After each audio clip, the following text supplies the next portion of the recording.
The following stories have been submitted to me directly. Story 1 by Jonah Ray. Okay, so I've never shared this story with anyone before. Not even my girlfriend, who is the closest person to me. I never thought she or anyone else would believe me. But after hearing some stories on the internet about people and their own personal encounters with the supernatural, I decided that I wasn't alone, and there were people out there who would believe me. Everything you are about to hear is true and really happened to me. So, I guess I'll start my story from here. From the time I was first born to the time I turned 7, me and my family, my mum, my dad and my sister, lived in this little house in a subdivision. The subdivision was nice, but it was noisy and began getting a bit overcrowded in time. My parents decided that they were tired of this kind of life, so they found a house out in the countryside, which is the house we recently just moved from. But more on that later. The house was very secluded. It sat a long way away from the road. Needless to say, the driveway was very long, and there was forest on all sides of the house except for the backyard. The backyard opened into a field that had woods behind it, and then behind those woods sat another small field. The front yard was small and fenced in, so we wouldn't have to worry about leashing out dogs to take them outside. And we knew our cats, being outside-inside cats already, would love the woods. Fast forward a couple of years. It's my freshman year of high school, and I'm sitting in my room one night playing video games. I hear a noise outside that sounded like one of my cats meowing to be let inside. But I know that can't be right, because they were both already inside. So, I just shrug off the noise as a stray cat or something. We saw quite a few stray cats around our house, so that wasn't out of the ordinary. But I kept hearing it, and each time I heard it, it sounded more and more human. Like a person doing an amazing imitation of a cat. Our neighbours, who lived across the street, liked to get drunk on more than one occasion. So I thought they had gotten drunk, made their way up to our driveway, and were trying to screw with us. So, I went down to our gun safe and got my dad's Winchester pump-action shotgun. I flipped our porch lights on and went outside. I thought maybe, if they had seen the gun, they'd leave. The porch lights only illuminated a few feet from my yard, so I couldn't see into the tree line or even to the end of my yard.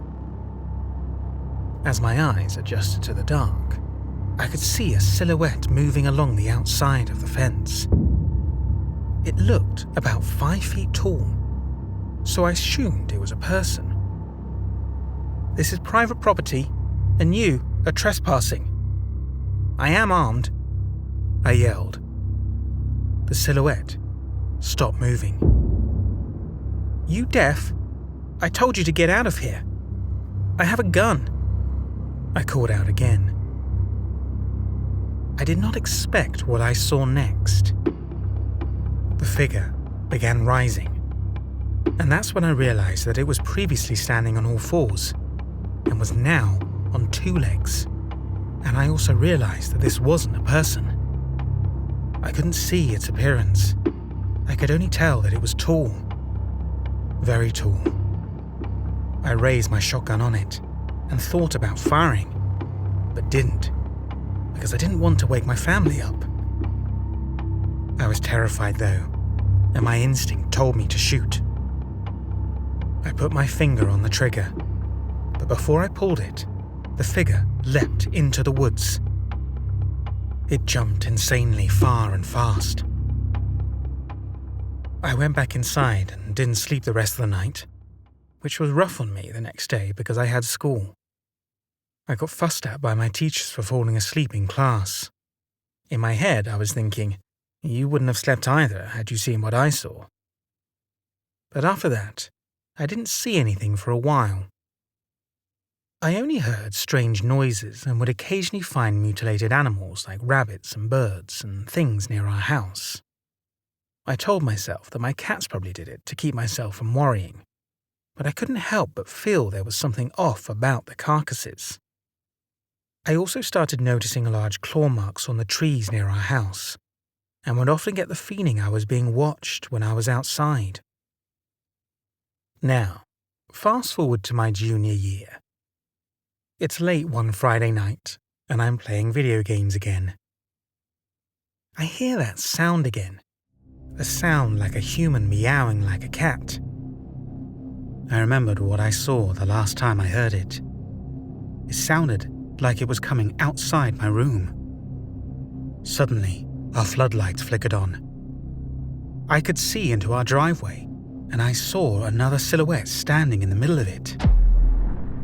This time, I could make out its figure. The only thing I know to compare its build to is that of a Deathclaw in the Fallout series. It was standing upright, but it was clearly hunched over, and I thought I could see 3 long claws protruding from each hand. I had read about cryptids before and started thinking of what it may be. A Wendigo? No, it didn't have antlers or glowing eyes. I thought I could make out ears on the top of its head. No horns or antlers. A skinwalker? No. It looked like it had a tail. A short, thin tail, but clearly a tail. A dogman? Maybe. But I almost want to say it had no fur. I couldn't say for sure. I could only see the silhouette. Something about it looked hairless. It began walking into the bush, and I never did see it again after that. And the noises even quit for a while. I even got back the courage to go into the woods again. I carried a rifle and a large hunting knife, but I'd still go out. Now fast forward to my senior year. I went out into the woods one day and felt like I was being watched. I shrugged it off and went about my business. After I told myself it was nothing, I turned around and froze. There were claw marks on the tree in front of me. Large claw marks. And that's when I knew that that thing was watching me. Whatever it was nearby and had eyes on me. I didn't want to run because I didn't want it to chase me. I just stood there thinking about what to do. I began walking back towards my house, and all the way back, I felt like I was being watched. Now, fast forward to just a few months later, I am now used to whatever the thing is watching me. Each and every time I went out into the woods, I could feel it watching me. At first, it was unsettling and scared me to death. But as time went on, I got used to it, and even kind of enjoyed the feeling of not being alone. Being a shy and introverted person, I didn't have many friends and got lonely. That thing's presence actually made me feel less lonely. I didn't, and still to this day don't believe it wanted to hurt me, because if it did, it had so many choices to come after me. I had been alone in the woods countless times, and out on my porch at night countless times, but never did it once show aggression towards me. I even talked to it. I couldn't see it, but I knew it could see and hear me. I'd go into the woods after school and talk to it about my day. I don't know if it understood me, but I like having someone who would listen to me. I even wonder from time to time if that thing itself was lonely. Being a huge, lumbering creature, I'm sure it wasn't easy for it to make friends, so maybe that's why it didn't attack me, as I was the only one who'd come into the woods. I'd always find mutilated animals almost every time I went into the woods, so I knew this creature was a predator, but that didn't even stop me from visiting my creature friend. Later on, after I graduated, I met my girlfriend. When she came over, she would always ask me if I wanted to go on a walk in the woods, but I always said no. I didn't know if that thing would attack her or not. Nobody went into those woods except for me, and I never knew if I was the only one it wouldn't attack or not, and I was concerned for my girlfriend's safety. One day, she came over, and we went out onto my porch, and I swear I caught a small glimpse of it in the tree line. I saw something the colour of charcoal grey dart in the woods as soon as we stepped on the porch. Whatever it was big. My girlfriend noticed it also, but I told her it must have been a deer. I believed otherwise, though. I felt like it was watching us the whole time we were on the porch. One day, my mum and dad decided it was time to move. They didn't give me an explanation as to why they wanted to move. They just said, "We just think it's time."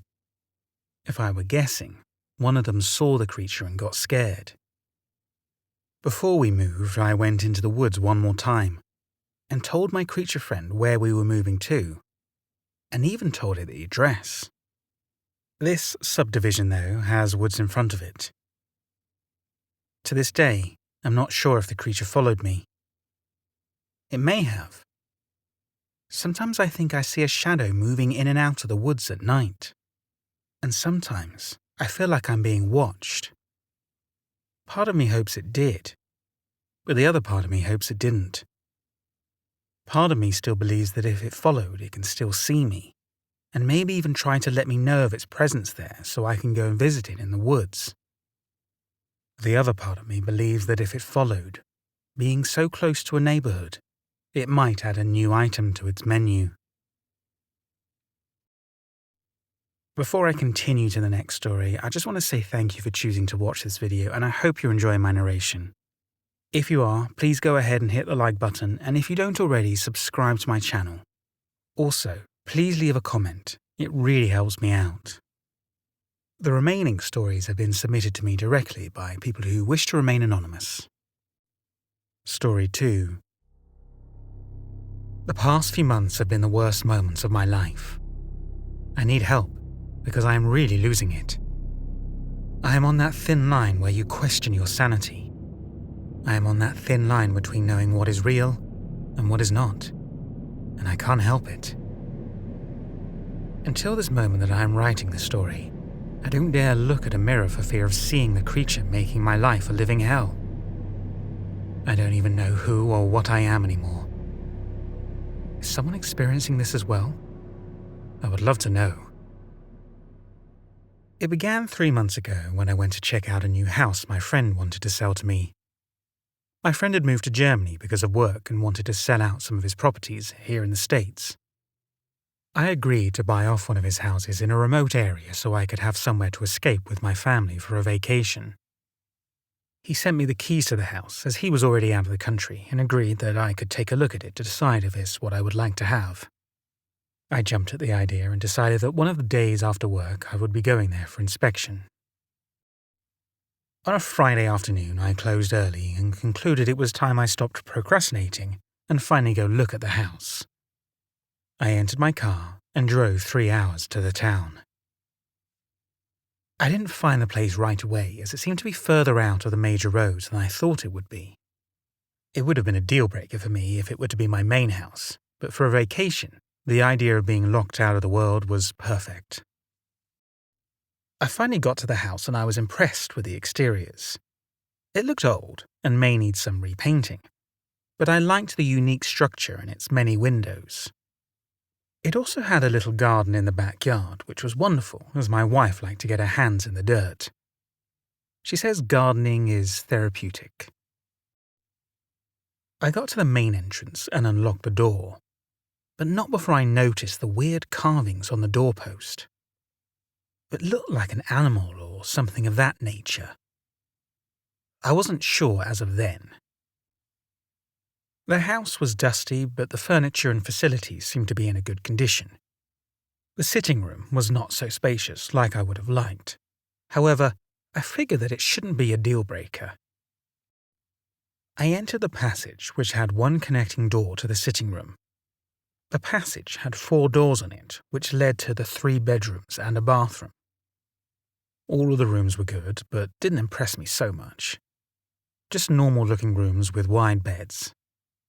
I noticed that at the end of the corridor it had a small corner that had steps leading down into a basement. Wow, I thought. I never knew the house could have a basement from the structure I saw outside. I was intrigued and decided to take a look at that as well. Knowing what I know now, I wish I hadn't. Entering that basement would end up being the beginning of my problems. The basement door was a shabby wooden door. It also had the same drawings I saw on the doorpost outside. I opened the door and a strong, musky smell wafted into my nostrils that made my eyes water. It wasn't exactly a foul smell. It just reminded me of a he-goat smell. It smelled like something primitive and canine. I can't explain it, but I sensed a presence. I figured that if my family and I would be staying there, the right thing to do was check it out. I went back upstairs and got a torchlight I had seen in one of the rooms, and then returned to the basement. Putting the light on, I saw nothing alarming. It was an empty room with not a single shed of light in it. Aside from a floor mat at the center, the room was totally empty. I gave off a sigh of relief as I had gotten all tensed up with everything for a moment. I was about to leave when I felt something breathing down my neck. I froze for a moment before I turned sharply, but saw nothing. I darted the light from the torch in all directions of the room, but still nothing. I believe I had just imagined everything because of my raging anxiety level. I took 2 steps towards the door, then I felt it again. This time, I was certain I felt breath on my neck. A foul, warm breath fanned my neck and back. The breathing was followed by a low growl, and I turned sharply to see what it was.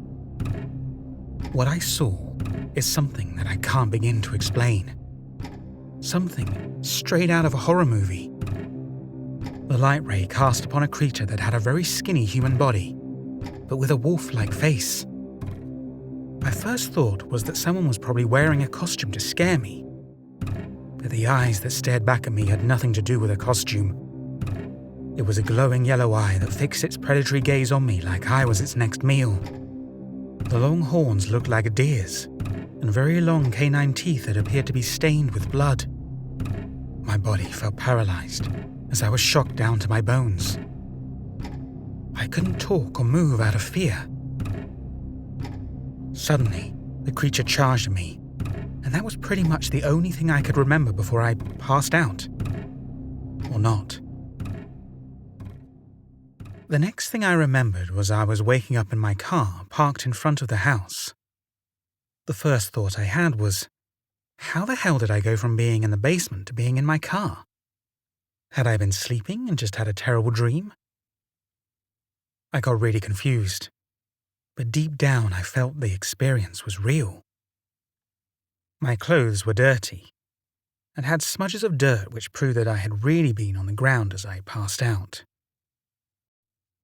I got down from the car and gave myself a thorough check to see if I had been wounded or felt any pain, but my skin was unharmed. My pockets gave off a jingle, and I reached into them to only find the house keys in there. I checked the entrance door to find it unlocked, which was alarming. So, I had been in the house after all. And how did I get into the car with no memory of it? At that point, I never wanted to go back into the house again to find out what had happened, or to know if I would see that creature again. I just locked the doors, got in my car, and drove off. All through the ride home, my mind was disturbed by the unexplainable encounter I had. I got home and went straight in for a hot bath. My wife was in the kitchen and the children in their rooms doing their homework. In my bathroom, I opened the tap to fill the bathtub with hot water and went back to the bedroom to undress. As soon as I passed the big dressing mirror attached to the door of my wardrobe, I saw something in the reflection, but wasn't too sure, so I had to go back. As I returned to the mirror and looked into it, I got the biggest horror of my life. Looking back at me wasn't my reflection, but the creature that I had seen in the basement. I blinked my eyes countless times to be sure of what I was looking at, but it was still right there staring back at me. My head felt woozy as I couldn't process what I was seeing. A mirror is to reflect my image when I am standing right in front of it. So why was I not seeing myself but this creature? I looked down at my body to see if I had suddenly changed without knowing it, but it was still the same. However, looking in the mirror was a horrible bloodthirsty creature. What is happening? I asked myself. Then I began to scream and shout for my wife. She came up and saw me on the floor shivering like a terrified child. "Can you see me?" I asked her, my voice trembling. "What do you mean by that, hun?" she replied. I couldn't quite explain immediately. I just took her straight to the mirror while I stood in front of it. "Do you see me when you look at the mirror?" I asked again, pointing at the creature's reflection I was still seeing gawking at me. "Sure, I see you and me. What is this all about, and why are you screaming like that?" she asked me in confusion. I took the time to explain what had happened in the day, including seeing the creature in the basement, and seeing myself as the same creature in the mirror. All the while she was looking at me like I'd gone crazy, and truth be told, I understood where she was coming from, because I would have never believed it if someone had told me the same story. Since then, my life has never remained the same. I thought the problem was perhaps the big mirror in my room, but every other mirror I have looked into is showing me the same creature. My wife has gotten tired of my rants. She booked me for a visit to see the doctor and suggest a brain scan to see if I had cancer or anything causing me to have weird hallucinations. I didn't like the idea at first, but on second thought, I keyed into the thought just in case I was getting consumed by my imagination and what I was seeing was not real. There was no cancer or tumor. According to the doctor, I'm perfectly healthy and have nothing to worry about. As I am writing this story, I have broken and discarded all the mirrors in my house. I feel like a shell of myself. It feels like I don't control my body or my soul anymore. I have taken several days off of work, and my marriage is on the verge of divorce. I have asked my friend several times about the house, but he said he knows nothing. Just that it's an old house he inherited from his great uncle. Every night when I sleep, I feel the breath of the Wendigo fanning my neck, just like it did that day in the basement. I don't know what is happening to me. I'm losing my mind and no one understands me at all. My life has been ruined with the encounter with this creature. Story 3. The first time I saw a Wendigo, I think I must have been around 8 years old. I used to go camping for at least 2 weeks every summer as a child. You know, those family camping trips that your parents whisk you away on. We used to hike near the mountains. Nothing too strenuous, just enough to get your heart pumping and your blood oxygenated, my mother always used to say. My sister Violet was 4 years older, taller and cleverer by far. The real know-it-all type. She loved to say, "I told you so," over and over like a damaged vinyl that had happened to get stuck. Each time I'd roll my eyes at her and stick out my tongue, and she'd just say that my face would stick like that once the wind changed. Tents always have that same smell. The slightly musty scent with a large tinge of unwashed damp socks. One night, when we were trying to sleep, I heard Violet ask me to turn off my flashlight. I rolled over to look at her, but she was curled up and snoring on her side in the exact same position. I told her to stop faking being asleep and poked her, but she barely moved. A torch beam illuminated the side of the tent, catching the shadowy trees and causing them to dance through the thin material. But what was that? Something enormous stood among them, its back curved. It was no tree. Curiosity got the better of me, I guess. Most children might have called for a parent or woken their sleeping sister, but not me. I needed to get a better glimpse of that thing. I paused, surrounded yet concealed by a vast canopy of trees. I found myself staring down at my white knuckles, my nails dug into the flesh of the palms of my hands. It's the aura that surrounds them, coated in fear enough to make your heart stop. God, they'll freeze you with fear and glue you to the spot. And that's what makes anything that crosses their path such easy prey. There was a scuffling in the leaves, the sound of hooves scraping through the shriveled up debris on the ground. It was nearer now, so close in fact that I could hear its heavy snorting. The thing is, I know how they run.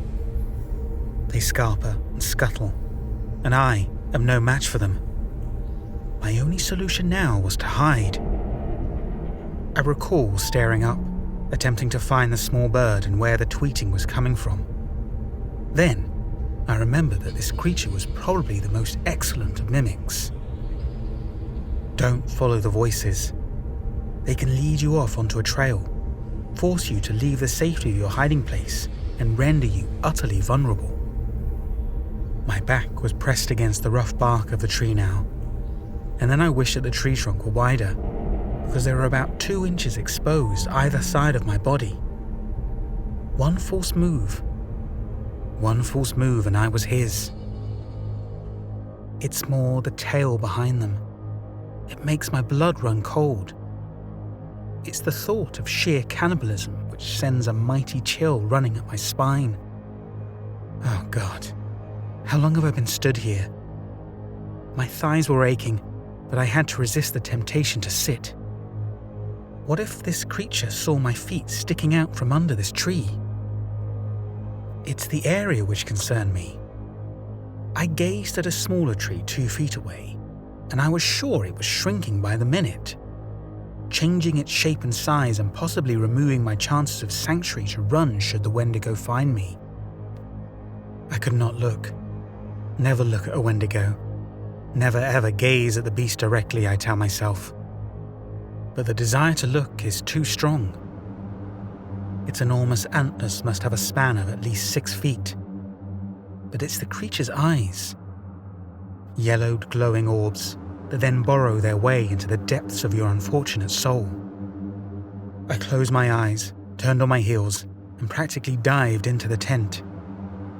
Oh my God, what is happening? Violet shrieked as I did. I dropped the flashlight and we both clung to each other as if it was for life or death. For once in her life, she did not ask any questions. She just sat there holding my violently shaking body. Eventually, we must have just passed out. Over 10 years later, the weather grew colder in late October, and of course, the nights lengthened. I hated trudging home from work, my clothes getting dampened by the misty air.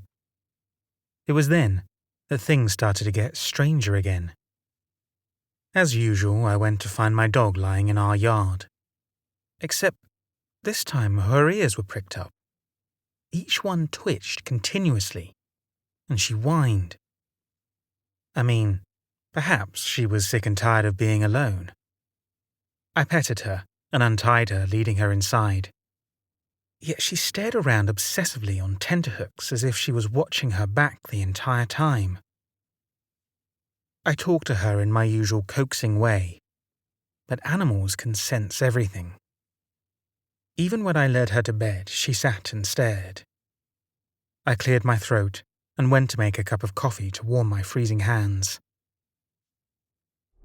2 nights later, I awoke with a start. I swear to God that I heard someone call my name. Perhaps I'm really starting to lose it. I sat upright, my damp back pressed into the depth of the cushion. I rubbed my brow. It's dewy with icy sweat as I raked my hand through my hair. It sounded like Violet, but there's no way. She lives over 40 miles away and she'd never turn up out of the blue. Not unless she was in trouble. Violet never got in trouble. She was a complete and utter goody two-shoes. You know the sort.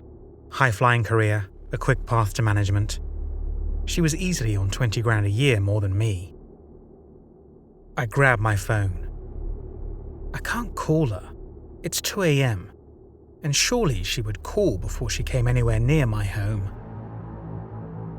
I got all uneasy and something churned within the depths of my stomach as I recalled that camping trip. They come back sometimes, won't leave you alone. Wendigos recognize your scent, can smell the beads of sweat upon your skin. I live miles away from the mountains. How was it possible that this thing had found me here of all places? I don't have a weapon. Not one. Of course, Wendigos can stalk their victims for ridiculous amounts of time. By listening to the gentle beating of your heart, they can track your location in any moment. Don't be fooled by the safety of your hiding place. One false move and they can pinpoint you. They're coming for you. No, they're coming for me. They will stop at nothing to gain entry into your home. Oh God, I have to leave to get out. I didn't have enough time to shove my feet into a pair of boots and winced as I trod on the sharpened pathway. The damp, slippery glass slipped through my toes, tickling uncomfortably. I have got to keep going. I just have to. I'm 30 meters away from a churchyard, but I know that making a sudden move will only alert him. I can hear him growling. Perhaps the church is my only chance. Will a pastor be there to ward it away and refuse it entry? It would find a way in. It will always find me because this thing knows exactly where I live. Something sharp penetrates the sole of my foot. I cannot check the item is gone, but the flesh stings. There, I pathetically limp on, cussing myself for not grabbing my running shoes on the way out.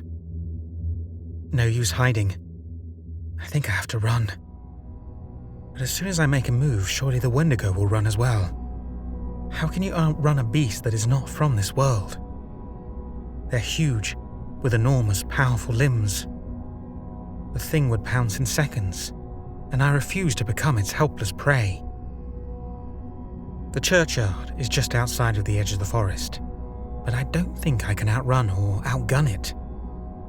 Perhaps I can, and those 5 years of track running that I did might have put me in good stead. There is a scuffle in the leaves behind me as I limp on. I hear the sounds of wheels in the dirt outside the churchyard. It's our local pastor, Andy. He glares at me as if I've either completely lost the plot or I'm on something. How can you explain the fact that a man in his early 20s is running barefoot and only wearing a white cotton dressing gown? I knew it wasn't gone. Even in the sanctuary of his car, it could be waiting and waiting in the place where it watched me the most. My foot stung, and I placed it on top of my other one to avoid bleeding over his car. I thanked him pathetically over and over again, and made up some ridiculous excuse about night terrors and being the worst ever sleepwalker, and hobbled into my home. I flicked on every light within my reach.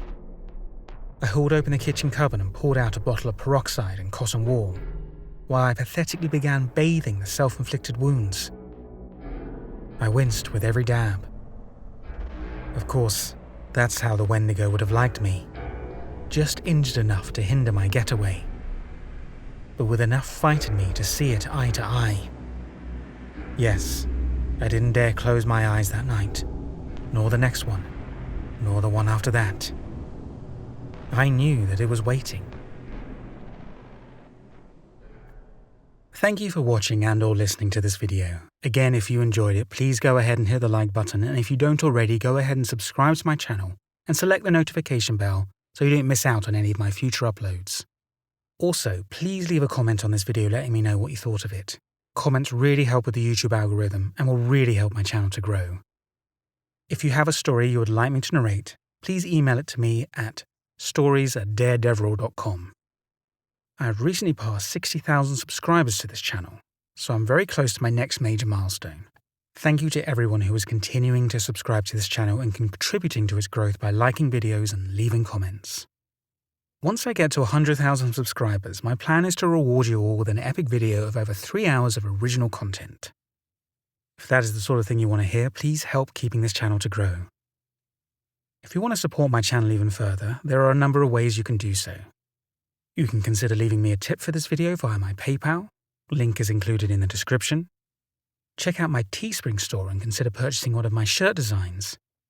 I have a new design with a Dogman, Wendigo, Skinwalker and Bigfoot all on a zebra crossing. It's a must for anyone who likes these types of stories. Some people have been asking in the comment sections if I have done any audiobooks, and the answer to that is yes. On Audible, there is a book, Punch, by J.R. Park that I narrated. I do get a small royalty if you decide to purchase that. It's a revenge/a horror novel that was a lot of fun to narrate. Thanks again for watching.